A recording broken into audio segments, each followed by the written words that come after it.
कार्यक्रम के संयोजक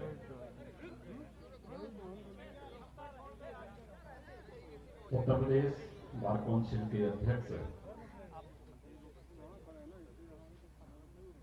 सम्मानित श्री जानकी शरण पांडे जी, प्रदेश सरकार में मेरे सहयोगी मंत्रीगण, विधि एवं न्याय मंत्री श्री ब्रजेश पाठक जी, सूक्ष्म लघु मध्यम उद्यम और निर्यात प्रोत्साहन के मंत्री श्री सिद्धार्थनाथ सिंह जी, प्रदेश के नागरिक उड्डयन अल्पसंख्यक कल्याण के विभाग के मंत्री श्री नंद गोपाल नंदी जी, पूर्व राज्यपाल और वरिष्ठ अधिवक्ता सम्मानित श्री केसी Nath Tripathi ji, high court bar association के अध्यक्ष श्रीमान अमरिंदर नाथ सिंह जी,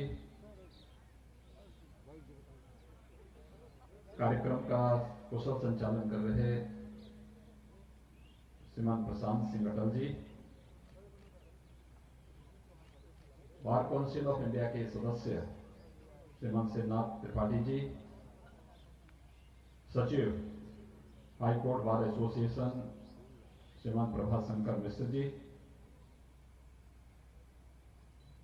प्रयागराज की महापौर श्रीमती अभिलाषा गुप्ता जी, आज के इस कार्यक्रम में उपस्थित हमारे सभी मान्य जनप्रतिनिधिगण और कोविड-19 के बावजूद, इस विपरीत मौसम की परिस्थिति के बावजूद यहां पर उपस्थित सभी हमारे सम्मानित अधिवक्ता भाइयों बहनों, मैं ज्ञान, आस्था और न्याय की इस धरती को कोटि कोटि नमन करता हूं और आभार व्यक्त करता हूं बार काउंसिल का और इलाहाबाद बार एसोसिएशन का,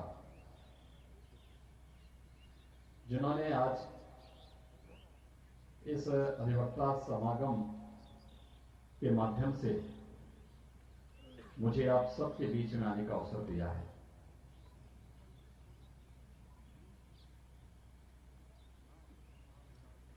कार्यक्रम भी जल्दी में बना, लेकिन मौसम की विपरीत परिस्थिति थी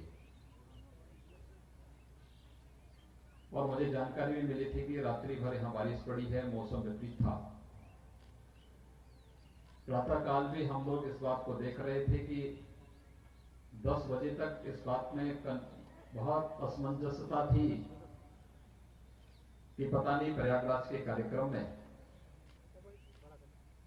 हम संगम नगरी पहुंच पाएंगे या नहीं पहुंच पाएंगे। लेकिन ये प्रयागराज और गंगा मैया की कृपा थी कि हम लोग यहां पर आपके बीच में आए हैं। मैं आप सभी अधिवक्ता बंधुओं का हृदय से अभिनंदन करता हूं, आप सबका स्वागत करता हूं।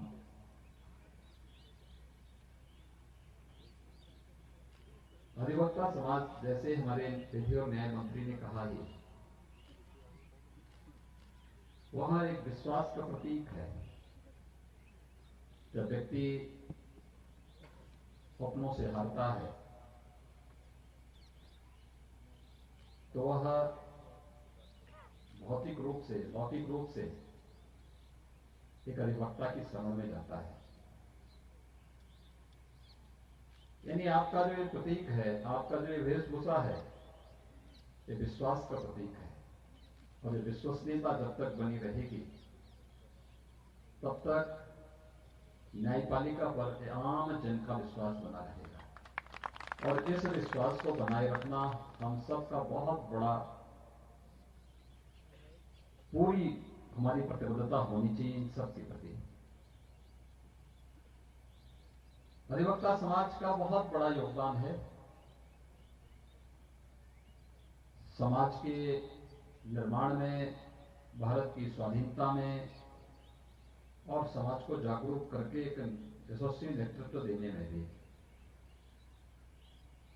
प्रबुद्ध समाज होने के नाते समाज की हर ज्वलंत समस्या में मुखरता के साथ उसके समर्थन में, अगर वो लोक कल्याणकारी है, राष्ट्र कल्याणकारी है, तो उसके समर्थन में खड़ा होना। अगर वह लोक कल्याणकारी नहीं है, राष्ट्र कल्याणकारी नहीं है, तो उसके विरोध में मुखर होकर के आवाज भी उठाना और उस व्यवस्था को एक नेतृत्व देने के लिए अधिवक्ता समाज ने सदैव से एक बड़ी भूमिका का निर्वहन किया है। उस बड़ी भूमिका के लिए सदैव अधिवक्ता समाज को अपने आप को तैयार रखना पड़ेगा। परंतु भारत की संसदीय लोकतंत्र की प्रणाली हर एक इस व्यवस्था के जो अंग हैं उसके लिए एक लक्ष्मण रेखा है, और जब तक एक दूसरे का सम्मान करते हुए हम अपनी लक्ष्मण रेखा का पालन कर रहे हैं, तो भारत का लोकतंत्र यशस्वी होता हुआ आगे बढ़ेगा, दुनिया के सामने उदाहरण प्रस्तुत करता हुआ दिखाई देगा। लेकिन जब भी कोई संस्था अपने सेवाओं का अतिक्रमण करते हुए जबरन करने का प्रयास करेगी, तो स्वाभाविक रूप से न केवल संसदीय लोकतंत्र आहत होगा, बल्कि आम जन की भावनाएं भी आहत होती हुई दिखाई देंगी। और इसका ध्यान हम सबको रखना होगा, क्योंकि व्यवस्था, समाज की व्यवस्था हो या राष्ट्र की व्यवस्था, वह एक सामूहिकता का एक समन्वय है। वह हम सबके एक टीम वर्क का परिणाम है। और टीम वर्क जब भी दिखाई देता है, आप व्यक्तिगत जीवन में देखते होंगे, जो आपका पारिवारिक जीवन है उसमें आप इस बात को अनुभव करते होंगे। आप जब किसी अन्य अधिवक्ता के अपने दिन प्रतिदिन के जीवन में देखते होंगे, वो आपका सामाजिक जीवन हो गया या फिर राष्ट्रीय जीवन में आप देखते होंगे। ये टीम वर्क है जो हम सबको एक साथ आगे बढ़ने के लिए प्रेरित करता है। हम मिलकर के जब एक सामूहिक प्रयास करते हैं, तो उसके परिणाम भी हम सबके सामने आते हैं। और मुझे प्रसन्नता है कि पिछले 9 महीनों से यह देश भी और पूरी दुनिया भी वैश्विक महामारी कोरोना के खिलाफ एक बड़ी लड़ाई लड़ रहा है। इस सदी की सबसे बड़ी महामारी का हम सामना कर रहे हैं। और मैंने इसीलिए बार काउंसिल से और बार एसोसिएशन से जुड़े हुए जब हमारे दोनों अध्यक्षगण मेरे सामने आए थे, तो मैंने दोनों से ही आग्रह किया था। मैंने कहा, देखिए, मुझे आने में कोई समस्या नहीं है, हम समय निकाल देंगे, लेकिन पहली शर्त तो होनी चाहिए कि हम लोग कोविड-19 की उस गाइडलाइन का पालन करते हुए ज्यादा संख्या में हो। एक सीमित संख्या होगी, आवश्यकता पड़ेगी, हम उसको वहां से लाइव करवा देंगे। वहां से हर एक जनपद में उस कार्यक्रम को वहां पे प्रसारण की व्यवस्था हो जाएगी। लेकिन एक जगह ज्यादा जमावड़ा जब होगा, तो स्वाभाविक रूप से उसकी एक कोविड-19 के संक्रमण को वो मदद कर सकता है। इसलिए हमें कोविड-19 के संक्रमण को हर एक स्तर पर तोड़ना है। और मुझे बताते हुए प्रसन्नता है, पता नहीं अन्य लोग किस रूप में इसको समझते होंगे, लेकिन मैं इस प्रयागराज में बताते हुए मुझे प्रसन्नता है कि देश के अंदर सबसे बड़ी आबादी का राज्य होने के बावजूद उत्तर प्रदेश ने कोविड प्रबंधन में सबसे अच्छा परिणाम पूरे देश के अंदर दिया। कोविड प्रबंधन में आदरणीय प्रधानमंत्री जी का जो मार्गदर्शन था, हम लोगों ने उसको अक्षरशः प्रदेश के अंदर लागू किया।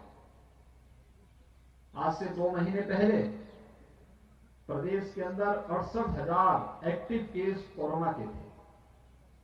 और भाइयों बहनों, मुझे बताते हुए प्रसन्नता है, जो एक टीम वर्क प्रदेश के अंदर हुआ है, आज उसका परिणाम है। आज के दिन पर 18,000 से कम पॉजिटिव केस उत्तर प्रदेश के अंदर है, मात्र 18,000। देश के अंदर सर्वाधिक टेस्ट करने वाला राज्य उत्तर प्रदेश है। पॉजिटिविटी रेट सबसे कम, सबसे मौतें कम।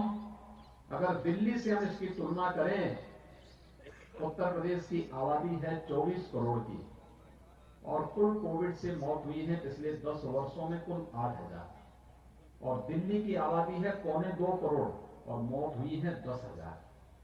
आप अनुमान कर सकते हैं कोविड प्रबंधन किस तरीके से उत्तर प्रदेश ने इतने बड़े राज्य को बचाने के लिए किया है।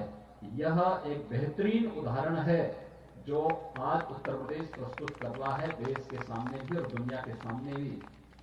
और यही कारण है, कम से कम महत्वपूर्ण संस्थाओं में बैठे हुए लोगों को इस बात की जानकारी होनी चाहिए कि दुनिया के अंदर कोविड प्रबंधन के लिए WHO जो दुनिया की शीर्ष संस्था है स्वास्थ्य की, वह भी उत्तर प्रदेश के कार्यों की सराहना करने से अपने आप को रोकती नहीं है।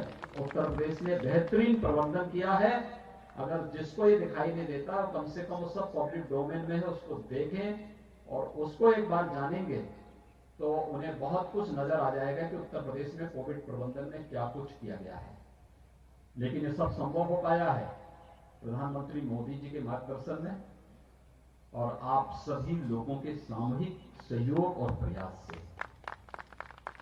अकेले सरकार कुछ नहीं कर पाती अगर हमें समाज के प्रबुद्ध जनों का सहयोग नहीं मिलता।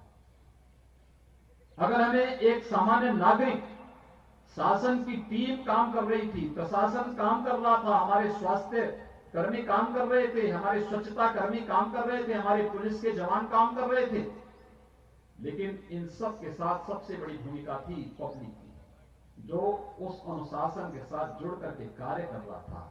और ये अनुशासन हमें तभी देखने को मिला था जब 22 मार्च को जनता कर्फ्यू का आयोजन किया गया था।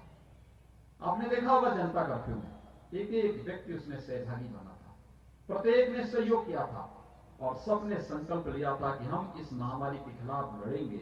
और मुझे लगता है इस सदी की सबसे बड़ी महामारी का सफलतापूर्वक मुकाबला, आंकड़े अगर आप उठा करके देखेंगे, क्योंकि आप अधिवक्ता हैं, आपको हर एक स्तर पर न्यायपालिका में भी और न्यायपालिका के बाहर भी बहस करना पड़ता है, मुद्दों को देखना पड़ता है। और मैं चाहूंगा एक बार आकलन करिए, देखिए सामान्य दिनों में कितनी मौतें होती थी और कोविड-19 की इस महामारी के दौरान मौत के आंकड़ों में कितना परिवर्तन आया है। अगर आप ये देखेंगे तो सामान्य दिनों की तुलना में कम मौतें हुई हैं और ये आंकड़े इस बात को प्रदर्शित करते हैं कि लड़ाई हमारी बहुत अच्छी दिशा में जारी है। भारत कोविड के खिलाफ अपनी लड़ाई को विजयी की ओर लेके जा रहा है और अगले महीने जब कोविड-19 का वैक्सीन आएगा तो फिर हर एक व्यक्ति तक व्यवस्थित तरीके से उसे पहुंचाने की कार्रवाई उसी तर्ज पर हम लोग करने की तैयारी कर चुके हैं। ये कोविड-19 के खिलाफ लड़ाई ये केवल एक आपदा के खिलाफ लड़ाई नहीं, मुझे लगता है इसने हमें बहुत कुछ जानने सीखने का अवसर भी दिया है। व्यक्तिगत जीवन में हम लोग इस बात को महसूस करते हैं। पहले लोग थोड़ा खान पान में या अन्य चीजों में लापरवाही कर देते थे। कोई भी कहीं मिलता था, कहीं भी किसी के साथ मिलकर के कोई गले मिलता था, कोई हाथ मिला रहा है, ठीक बात है, एक सामान्य शिष्टाचार होता था, सामान्य चीजें होती थी। लेकिन कोविड-19 ने भारतीय संस्कार पद्धति को दुनिया के अंदर स्वीकारने के लिए मजबूर कर दिया। आज सब लोग जाते हैं, बारे में नमस्कार करते हैं। किसी के घर में जाइए और पूछिए आप क्या लेंगे, तो आज वो पहले उसकी चॉइस क्या होगी, कहेगा काढ़ा लेके आ जाइए, काढ़ा पीऊंगा। अब वो नहीं मांगेगा कि मुझे कोई ड्रिंक चाहिए, उसकी पहली पसंद काढ़ा होती है। तो काढ़ा भारत पता नहीं, तो यहाँ पे तो महर्षि भारद्वाज का आश्रम भी है। प्रयागराज तो पिछले यानी दुनिया ने जब सभ्यता और संस्कृति नहीं सीखी थी, तब प्रयागराज ने ज्ञानोदय का प्रकाश प्रयागराज की धरती ने दुनिया को दिया था। महर्षि भारद्वाज का आश्रम और उनका गुरुकुल इस बात का उदाहरण है।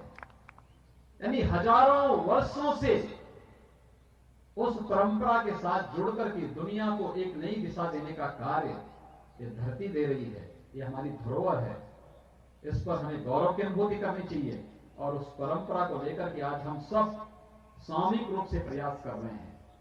भारत एक अच्छी दिशा में जा रहा है। प्रधानमंत्री मोदी जी का यशस्वी नेतृत्व इस देश को हर एक क्षेत्र में विकास की एक नई बुलंदियों को ले जाने के लिए तत्पर दिखाई दे रहा है। और आज 6 वर्ष पहले तक जिस भारत के बारे में मान्यता थी कि भारत दुनिया के देशों का पिछला वो है, वही देश 6 वर्ष के अंदर दुनिया को नेतृत्व देता हुआ दिखाई दे रहा है। आज यूरोप भारत को फॉलो कर रहा है, आज अमेरिका भारत को फॉलो कर रहा है, आज दुनिया की बड़ी बड़ी ताकतें भारत की तरफ देखती हैं, भारत क्या कर रहा है, उसके अनुरूप फिर भारत दुनिया के सामने एक नई नजीर प्रस्तुत करता हुआ दिखाई देता है। आत्मनिर्भर भारत का जो प्रधानमंत्री मोदी जी का भारत के प्रत्येक नागरिक को, भारत को दुनिया की एक ताकत के रूप में रखने का, आगे ले जाकर के नेतृत्वकर्ता के रूप में आगे बढ़ाने का संकल्प है, ये आत्मनिर्भर भारत भी उसका आधार बनेगा। और आत्मनिर्भर भारत का आधार कोई बनेगा तो हमारी परंपरागत उत्पाद बनेंगे। इलाहाबाद के अमरूद बहुत महसूस थे। मैं नंदी जी से यही बात कर रहा था। मैंने कहा नंदी जी आपने बड़ा काम किया है, व्यवसाय अपना फैलाया है, कम से कम यहां के अमरूद को भी अब दुनिया के सामने प्रस्तुत कर दीजिए। हजारों नौजवानों को रोजगार के साथ जुड़ने का अवसर प्राप्त होगा। नागरिक उड्डयन मंत्री के रूप में उन्होंने प्रयागराज में वायु सेवा फिर से शुरू कर दी। असंभव लग रहा था और कुंभ के ठीक पहले कराया। आज प्रयागराज देश के विभिन्न महानगरों से जुड़ चुका है, बड़ा कार्य हुआ है। और आत्मनिर्भर भारत का आधार बनने वाला हमारा परंपरागत उत्पाद कैसे आगे बढ़ सकता है, सिद्धार्थनाथ सिंह जी के नेतृत्व में ही हम उस योजना को वन डिस्ट्रिक्ट वन प्रोडक्ट की इस योजना के माध्यम से दुनिया के सामने भारत के उत्पाद को लेकर के जा रहे हैं। कितनी लोकप्रिय हो रही है, कोई सोचता भी नहीं था। जब हम लोगों ने वन डिस्ट्रिक्ट वन प्रोडक्ट में अलग अलग जनपदों के अलग अलग उत्पाद को रखा तो लोग हम पे हंसते थे, कहते थे कैसे हम वो हो पाएगा। और इस बार टेराकोटा का, ये मिट्टी के जो बर्तन बनते हैं, इनकी एक प्रदर्शनी लखनऊ में लगी थी। दीपावली के एक दिन पहले उसमें से एक जो हस्तशिल्पी थे उसको लेकर के मेरे पास आए थे, मुख्यमंत्री आवास पे आए और वहां पर आए, उन्होंने कहा कि ये व्यक्ति आपको पहचानता है। तो मैं उसको देखा, मैंने कहा भी कहां के आप रहने वाले? उसने कहा मैं गोरखपुर का रहने वाला हूं। तो मैंने कहा मैं आपको कहीं देखा तो? उसने कहा था आपको मालूम है कि आज से लगभग 12 साल पहले मेरे घर में आए थे, आप उधर से जा रहे थे, मेरे घर के सामने मिट्टी के बर्तन पड़े हुए थे, आपने मिट्टी के बर्तन देखे थे और आपने कहा था कि भाई ये तो बहुत अच्छे तुम बनाते हो और वही हमारा टेराकोटा है। तो मैंने कहा तो कहा वन डिस्ट्रिक्ट वन प्रोडक्ट में हमारा टेराकोटा आया है। और इस बार दीपावली के ठीक पहले लखनऊ में जो प्रदर्शनी लगी है, इस प्रदर्शनी में अकेले मैंने 8 लाख के मिट्टी के बर्तन बेचे हैं। 8 लाख के मिट्टी के बर्तन। गोरखपुर का एक सामान्य हस्तशिल्पी जिसके लिए 8 लाख की पूंजी साल भर में जुटानी भी चुनौती होती थी, नहीं कभी इसने 8 लाख की पूंजी नहीं देखी थी। लेकिन आज शासन की योजनाओं के साथ जब वो जुड़ती है, शासन उसको डिजाइन देती है, शासन उसको मार्केटिंग की व्यवस्था करती है, शासन उसको हर प्रकार से प्रोत्साहन देकर के तकनीक के साथ जुड़ती। पहले उसके पास मैनुअल चाक था, आज उसको सोलर चाक और इलेक्ट्रिक चाक दे दिया गया। पहले उसको मिट्टी नहीं मिलती थी, आज उसको कह दिया गया कि भाई देखो हमें जल संरक्षण करना है, गांव का तालाब गांव के कुम्हार को अप्रैल से जून तक फ्री में मिलेगा। मिट्टी निकाल के वो रख सकता है, उसको फ्री में मिट्टी मिलेगी और हमें फ्री में तालाब जल संरक्षण के लिए प्राप्त हो जाएगा। दोनों काम हो जाएंगे और दोनों काम एक साथ चल रहे हैं, उसका परिणाम है।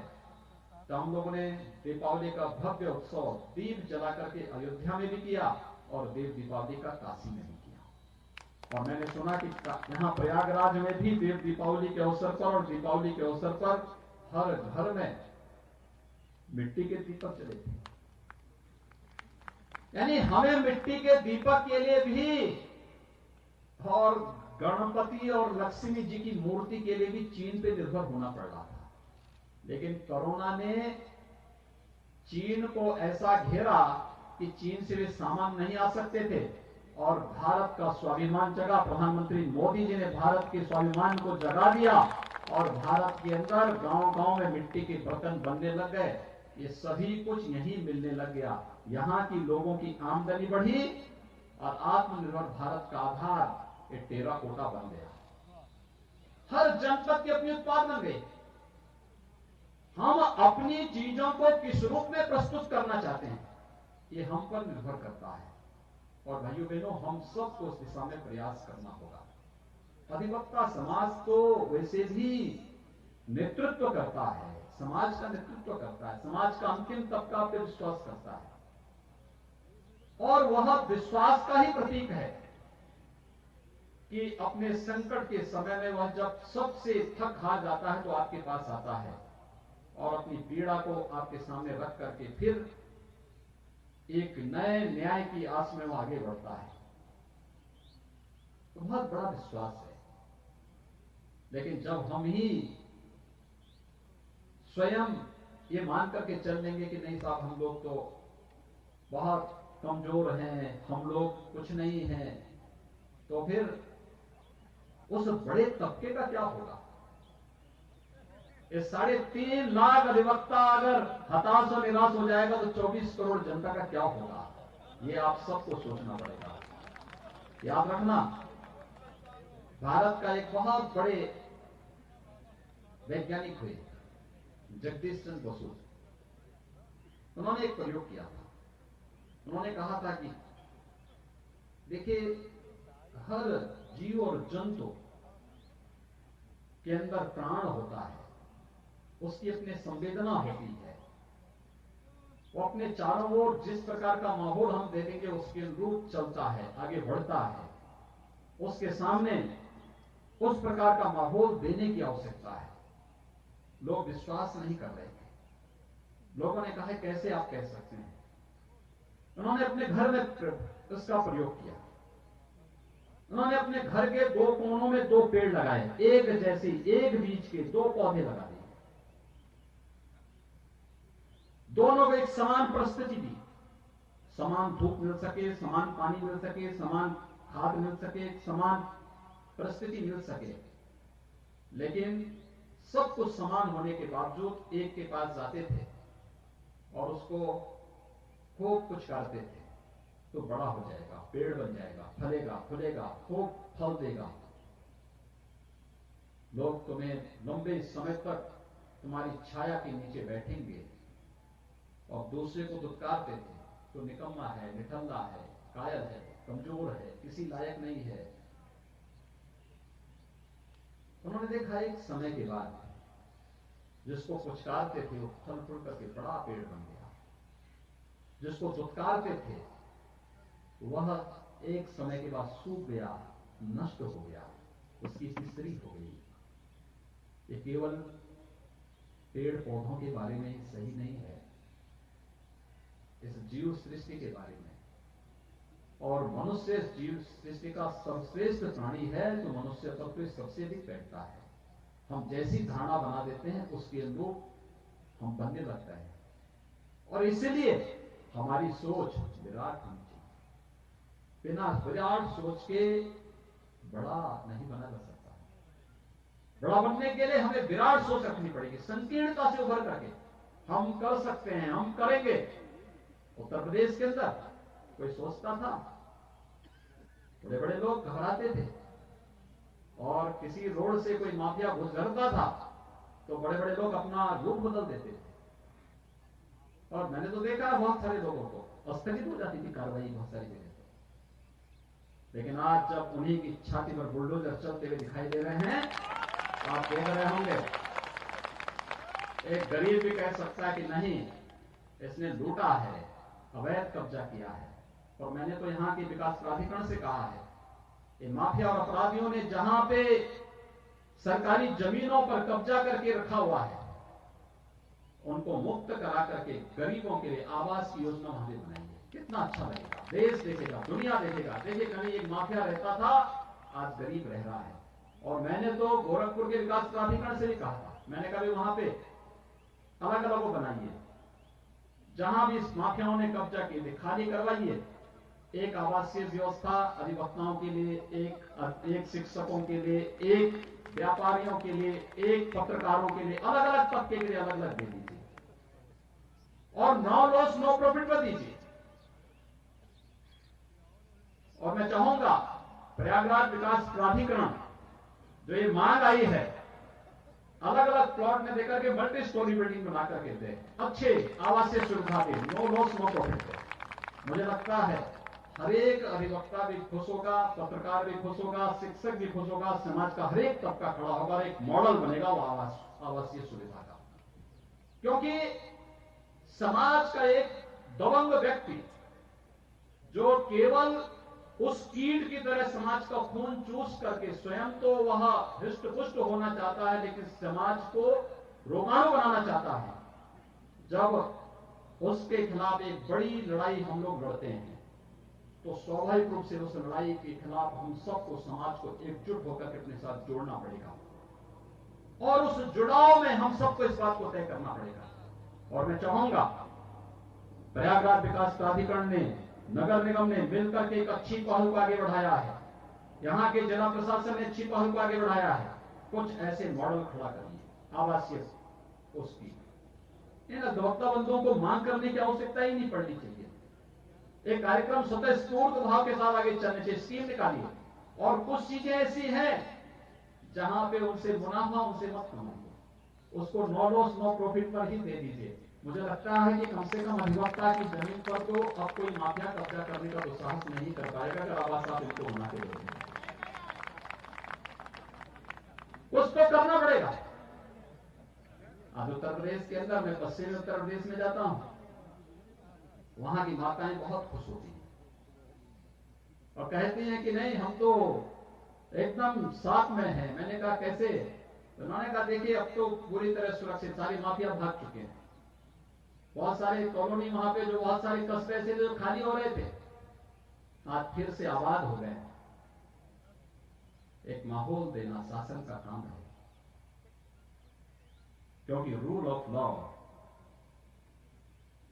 यह हम सबका नैतिक दायित्व बनता है कि हम उस प्रकार की व्यवस्था दें। और रूल ऑफ लॉ में आपकी बहुत बड़ी भूमिका है। उस भूमिका के लिए मैं आप सबको बहुत आग्रह के साथ आमंत्रित करता हूं। केंद्र और प्रदेश सरकार बिना भेदभाव के शासन की योजनाओं को दे रही है, बिना भेदभाव के, किसी के साथ कोई भेदभाव नहीं।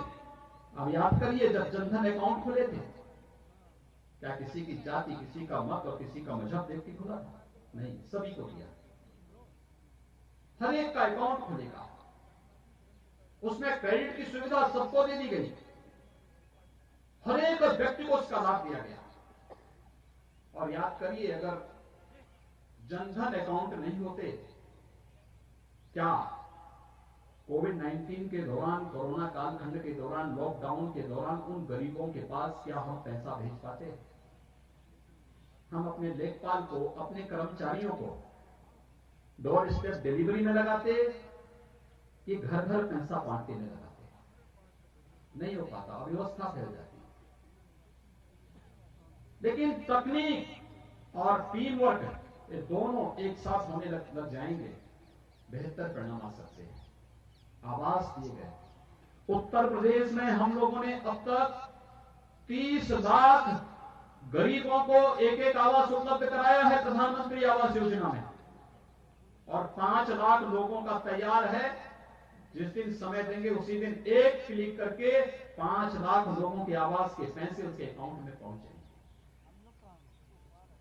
ये जिन लोगों को सुविधा मिल रही है, कोई नहीं कह सकता, कोई गरीब कभी नहीं कह सकता कि भेदभाव हुआ है किसी का चेहरा देख करके। और जिस सूची के आधार पर दिया जा रहा है, ये 2012 की एसईसीसी की सूची है। ये सूची तब न मोदी जी प्रधानमंत्री थे, तब न मैं मुख्यमंत्री था। वो सूची जो सूची बनी थी पिछली सरकारों के समय, उसी सूची को ध्यान में रख करके हम सारी की सारी योजनाएं उपलब्ध करा रहे हैं। जब बिजली का कनेक्शन उपलब्ध करा रहे हैं, उत्तर प्रदेश में 1,24,00,000 लोगों को हमने बिजली का कनेक्शन दिया कि किसी जाति किसी का चेहरा देख करके नहीं, और जरूरतमंद है उसको मिलना चाहिए। लॉकडाउन के दौरान इसी प्रयागराज में 15,000 प्रतियोगी छात्र फंसे हुए थे, कैसे होगा? हमने कहा, मुझे याद आ गया था प्रयागराज कुंभ के समय हमने 5,000 बसेस खरीदी थी। मैंने कहा सब बसेज हैं, भेजो इन बसों को और इन बच्चों को उनके घर तक पहुंचा दो। और जब घर पहुंचेंगे तब मैं इनसे बात करूंगा कि देखो भाई 21 दिन तक आपको अपने घर में क्वारंटीन में रहना है। सभी ने माना। कोटा में फंसे हुए हमारे बच्चे, लोग कहते थे हम नहीं लाएंगे। मैंने कहा भाई हम तो लाएंगे। हमने सभी बसेज भेजी, एक साथ सभी 14,000 बच्चों को वहां से ला करके जब हम लोग उनके घरों तक पहुंचा दिए, तब अन्य राज्य सरकारें हमसे कहने लगी हमारे बच्चे भी फंसे हैं, आप अगर बस उपलब्ध करा देंगे तो। मैंने कहा ये बस उत्तर प्रदेश के लिए करने की इच्छा शक्ति होनी चाहिए, और इच्छा शक्ति ही है आज जिसका परिणाम है कि हम सब आपके सामने आकर के प्रयागराज कुंभ को दुनिया की एक अमूर्त सांस्कृतिक धरोहर के रूप में प्रस्तुत कर देते हैं। भाइयों बहनों, आप तो प्रयागराज से आपका संबंध किसी का दशकों से होगा, किसी का वर्षों से होगा। कुंभ का मतलब क्या मान लिया था हम लोगों ने? जहां भगदड़ होगी, गंदगी को उसका पर्याय बना दिया था, अव्यवस्था को हमने अपनी नियति मान लिया था। लेकिन प्रयागराज का कुंभ भी इस पूरी स्थिति की कायाकल्प कर देगा। पहला उदाहरण तो ये प्रस्तुत हुआ है, प्रयागराज कुंभ ने पूरी प्रयागराज सिटी की कायाकल्प कर दी। तो ठीक है, मैं धन्यवाद दूंगा प्रयागराज के लोगों को, असीम सहनशीलता का परिचय दिया, तोड़ फोड़ हुई, एक भी परिवार कंपनसेशन के लिए नहीं आया। सबने कहा कि नहीं, प्रयागराज की कायाकल्प होना चाहिए। मुझे असीम प्रसन्नता हुई जब हम लोगों ने महर्षि भारद्वाज के आश्रम और वहां पर उनकी भव्य प्रतिमा को देखा।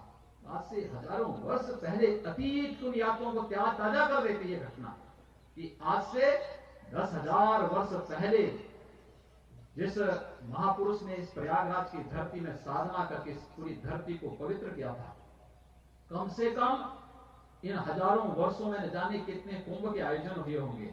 भारद्वाज ऋषि को कोई याद नहीं कर पाया, लेकिन हमें सौभाग्य मिला कि हम उनकी भव्य प्रतिमा लगा सकें और उनकी भव्य प्रतिमा प्रति प्रयागराज के उनके आश्रम में लगती हुई दिखाई दी।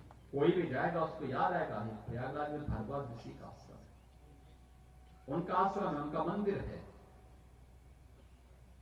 ये इस कार्यक्रम और कितनी बड़ी, आपने देखा होगा दुनिया के राजदूत यहां पर आए।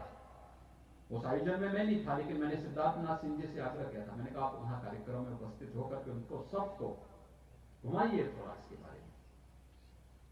दुनिया के 187 देशों के लोग यहां आए थे, वे भारतीय नहीं थे, उसी देश के नागरिक थे। हमने यहां बुलाया था उनको, वे आए थे, कुंभ को देखे थे, ताजुब हो रहा था उनको। इतना बड़ा कार्यक्रम, इतना बड़ा जमावड़ा, और प्रयागराज कुंभ ने स्वच्छता, सुरक्षा और सुव्यवस्था का जो आदर्श प्रस्तुत किया, दुनिया भी कह गई दिव्य कुंभ और भव्य कुंभ। यह है प्रयागराज, ये हमारी पहचान है। और अपनी बातों को और अपनी परंपरा को, अपनी विरासत को हम किस रूप में प्रस्तुत करना चाहते हैं, हम पर निर्भर करता है। आप सबके सहयोग से कार्यक्रम हुआ, प्रयागराज का नाम भी हुआ, और दूसरा कुंभ ने दुनिया के सामने एक नई पहचान प्रस्तुत कर दी, एक मानक खड़ा कर दिया। अब जहां कहीं भी इस प्रकार के आयोजन होंगे, स्टैंडर्ड वो होगा जो प्रयागराज ने तय किया है। प्रयागराज का स्टैंडर्ड सबके सामने एक मानक के रूप में होगा। ये मानक हमें तय करने पड़ेंगे हर एक फील्ड में।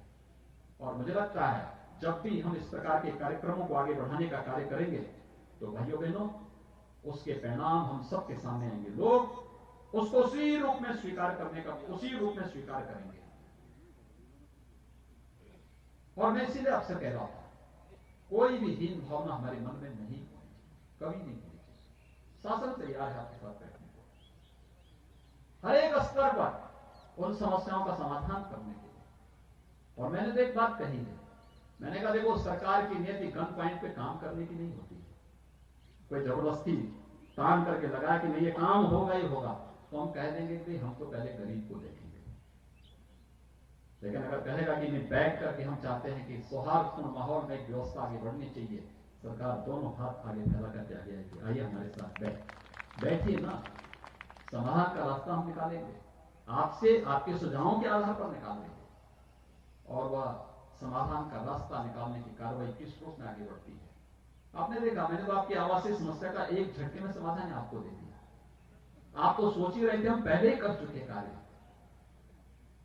पहले ही इस कार्यक्रम को हम आगे बढ़ा चुके हैं, और अच्छा होगा, इस कार्यक्रम को आगे बढ़ाना चाहिए, बहुत अच्छे ढंग से होगा, कहीं कोई समस्या नहीं आने वाली, क्योंकि हर एक व्यक्ति को अच्छी आवासीय सुविधा देने की कार्रवाई होनी चाहिए। अकेले शहरी क्षेत्रों में पिछले 3 वर्ष के दौरान हम लोगों ने 14.5 लाख गरीबों को, जो शहरी क्षेत्रों में दिए है, ग्रामीण क्षेत्र का अलग है, 14.5 लाख गरीबों को एक प्रधानमंत्री आवास दिया है।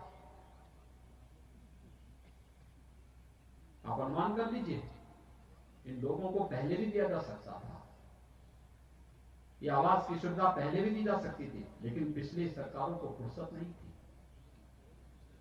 गरीब उनके नारे में तो थे, लेकिन गरीबों के लिए योजना नहीं थी, उनके लिए कोई कार्यक्रम नहीं था।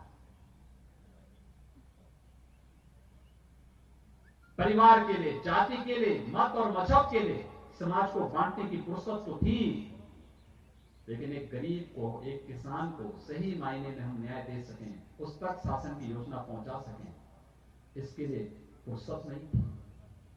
और यही कारण है कि ग्रामीण और शहरी क्षेत्रों में आप देखेंगे 30 लाख से अधिक गरीबों को आवास मिलना, 5 लाख अभी वेटिंग में है, कुछ ही दिनों के अंदर वहां भी देने वाले हैं। ये कार्य पहले भी हो सकते थे। आप तो प्रयागराज में रहते हैं, प्रयागराज एक वैसे भी संगम है, ये पवित्र धरती है, मां गंगा, मां यमुना, मां सरस्वती का त्रिवेणी है, ये ज्ञान और आस्था और न्याय की त्रिवेणी भी है। लेकिन यहां एक और बुंदेलखंड पड़ता है, दूसरी तरफ बिंदु क्षेत्र पड़ता है। जनवरी से ही पानी के लिए लोग तरसते थे, और अब हर घर नल योजना, प्रधानमंत्री जी की इस महत्वाकांक्षी योजना को हमने दोनों जगह पहुंचाने की कार्रवाई को आगे बढ़ा दिया है।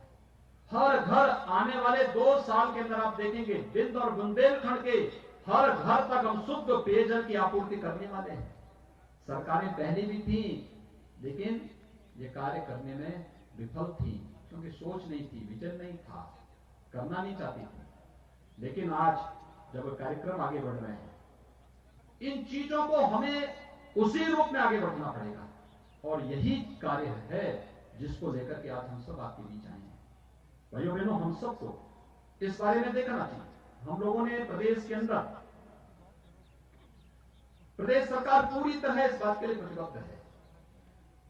हमारा यह मानना है, न्याय लोकतंत्र का आधार स्तंभ है भारत की 3 महत्वपूर्ण संस्थाएं, चाहे वह न्यायपालिका हो, कार्यपालिका हो या विधायिका हो, सबकी अपनी अपनी भूमिका है, अपनी अपनी सीमाएं हैं, अपने अपने कार्य क्षेत्र है। लेकिन न्यायपालिका की भूमिका में जब हम बात करते हैं, तो बेंच और बार दोनों की अपनी अपनी भूमिकाएं हैं, दोनों को नकारा नहीं जा सकता है।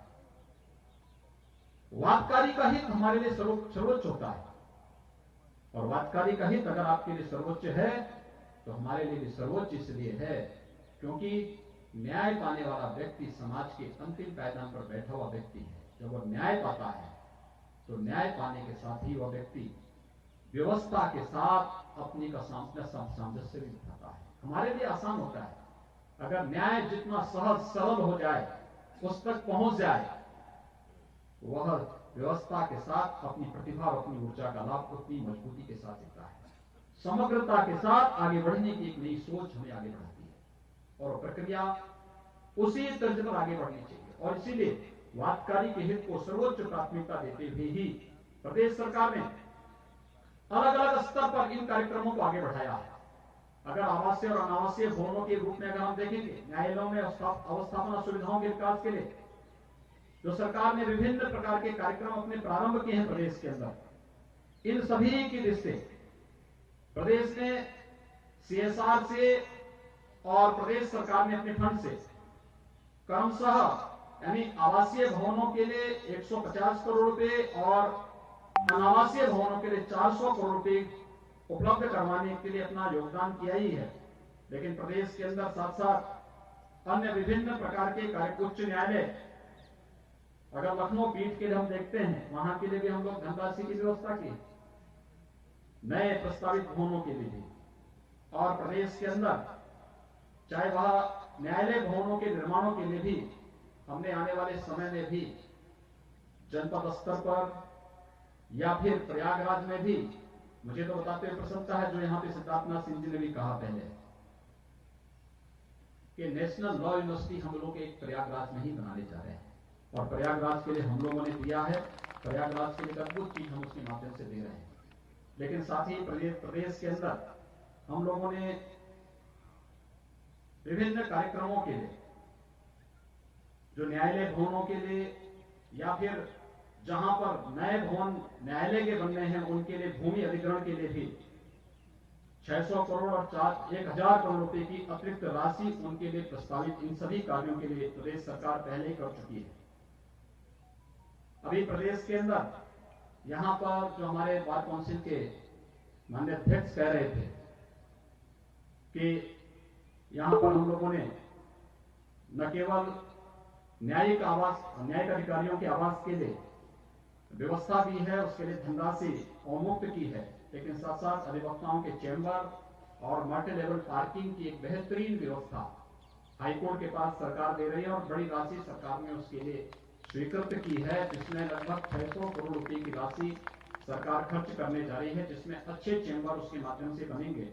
इसके साथ ही प्रदेश ने अधिवक्ता 3 वर्षों में प्रदेश में अधिवक्ता सामाजिक सुरक्षा निधि योजना के अंतर्गत 1474 अधिवक्ताओं को कल्याण निधि से भुगतान किया गया है और अधिवक्ता की मृत्यु पर उनके परिवारजनों को मिलने वाली राशि आयु सीमा बढ़ाकर 70 वर्ष किए जाने का भी इसमें हम लोगों ने शासनादेश जारी कर दिया और उससे संबंधित धनराशि को भी जारी करने की कार्रवाई कर दी गई है। 3 वर्षों में आर्थिक सहायता योजना के अंतर्गत दिवंगत अधिवक्ताओं के कुल 471 आश्रितों को कल्याण निधि से 23 करोड़ 11 लाख रुपए का भुगतान अब तक प्रदेश के अंदर किया जा चुका है। साथ ही साथ सामाजिक सुरक्षा निधि के अंतर्गत भी जो मृत्यु के दावे थे उसमें 662 दिवंगत अधिवक्ताओं के आश्रितों के कल्याण में भी 4 करोड़ 46 लाख 33,692 रुपए का भुगतान भी उस मद में किया जा चुका है।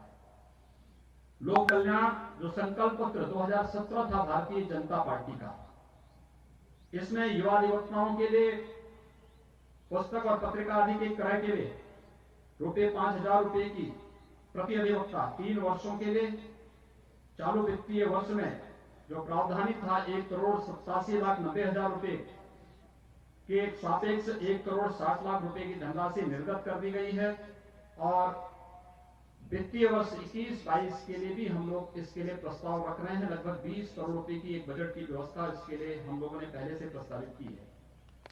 इसके अलावा प्रदेश के अंदर अन्य कार्यों के साथ ही माननीय उच्च न्यायालय लखनऊ खंडपीठ में भी विद्यमान जो हमारे अधिवक्ताओं के चैम्बर हैं उनके लिए भी अतिरिक्त चैम्बर बनाने के लिए 184 करोड़ रुपए, न्याय विभाग के माध्यम से लखनऊ में, प्रयागराज में, कासगंज में,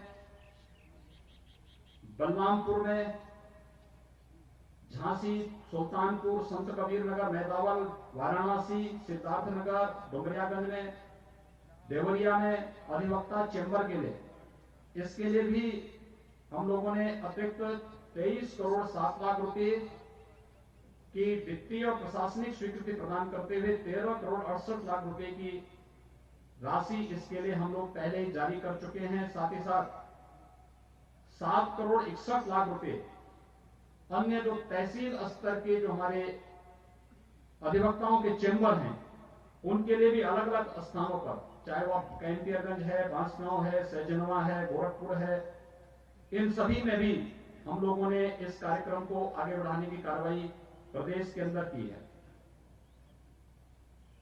गरीब, वंचित और शोषित और उपेक्षित वर्गों के लिए,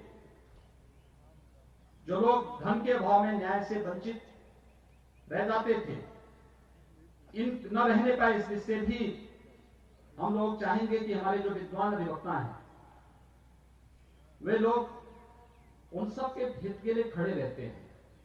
लेकिन एक कार्य योजना इन सभी के लिए बननी चाहिए कि हम इन सभी कार्यक्रमों को कैसे आगे बढ़ा सकते हैं। ये कार्यक्रम जहां हमारे आगे बढ़ने चाहिए उस पर भारत की सरकार भी, न्यायपालिका भी पूरी संवेदनशीलता के साथ कार्य कर रही है। लेकिन अगर हम सभी लोग मिलकर के इन कार्यक्रमों को अपने साथ जोड़ लें, और मुझे लगता है कि ये हर एक स्तर पर हो सकता है। हर एक बार एसोसिएशन अपने स्तर पर कार्य योजना बनाकर के सरकार के पास अगर भेजती है तो मुझे लगता है हमें प्रसन्नता होगी कि सरकार उसमें आपके साथ मिल बैठ करके एक ठोस कार्य योजना बनाकर के उसको इंप्लीमेंट भी कर सके, जिससे प्रत्येक तबके का व्यक्ति न्याय उसे प्राप्त हो सके और हमारी व्यवस्था में, विधि व्यवस्था में उसका विश्वास और भी सुदृढ़ हो सके। यहां पर मेरे सामने हाईकोर्ट बार एसोसिएशन और बार काउंसिल की ओर से जो एक ज्ञापन भी आया है, मुझे लगता है कि मैंने इसमें से कुछ चीजों के बारे में, बहुत सामान्य चीजें हैं, और इन सभी कार्यक्रमों को हम लोग पूरी प्रतिबद्धता के साथ आगे बढ़ाने के लिए तैयार हैं। मैं चाहूंगा कि बार एसोसिएशन, बार काउंसिल हमारे विधि और न्याय विभाग के साथ बैठ करके कोरोना कालखंड में अधिवक्ताओं के बारे में उनकी आर्थिक मदद किस रूप में की जानी चाहिए, खासतौर पर जो नए अधिवक्ता हैं या जो दिव्यांग या फिर शारीरिक रूप से कमजोर हैं या जो बुजुर्ग अधिवक्ता हैं, बुजुर्ग अधिवक्ता में माने किसी नाते पार्टी जी तो बहुत वरिष्ठ हैं और वे सबके मार्गदर्शक भी हैं, लेकिन बहुत सारे अधिवक्ता ऐसे हैं कि जो वास्तव में जिनको सहयोग की आवश्यकता है। ये लोग एक कार्य योजना बनाकर के सरकार के सम्मुख एक साथ प्रस्तुत करें, सरकार उसमें भी आप सबको मदद करने को तैयार है। इसके साथ ही कि आर्थिक मदद हम लोग उन सभी अधिवक्ताओं तक पहुंचा सके, उनको उपलब्ध करा सके, उनको दे सकें। इसके अलावा यहाँ पर अन्य जो चीजें प्रस्तुत की गई हैं कि हॉस्पिटल की व्यवस्था उच्च न्यायालय परिसर में, सिद्धार्थनाथ सिंह जी पहले ही कह चुके हैं, सरकार की मंशा बहुत स्पष्ट है, सरकार इसके लिए भरपूर सहयोग करने को तैयार है। हमें न्यायालय परिसर में उस प्रकार की व्यवस्था मिले, सरकार तो हमें केवल अधिकारी तैनात करने, बल्कि हम लोगों ने डॉक्टर तो तैनात कर दिए हैं, वहां पर डेडिकेटेड टीम वहां पे पहले से तैनात की हुई है। लेकिन फिर भी अगर हॉस्पिटल की आवश्यकता पड़ेगी, सरकार उसमें हर प्रकार का सहयोग करेगी। आवासीय सुविधा के बारे में मैं आपको पहले ही आपको बोल चुका हूं। डिजिटल लाइब्रेरी की बात कही है, बहुत अच्छी व्यवस्था। मैं चाहूंगा पाठक जी इस कार्यक्रम को तत्काल लागू करने की तैयारी कर देनी चाहिए। हमें लाइब्रेरी हमारी जितनी रिच हो सके हमें करनी चाहिए। ये हमें और भी इसमें जो भी सहयोग इसमें किया जाना है उसमें करने के लिए सदैव तैयार रहना पड़ेगा।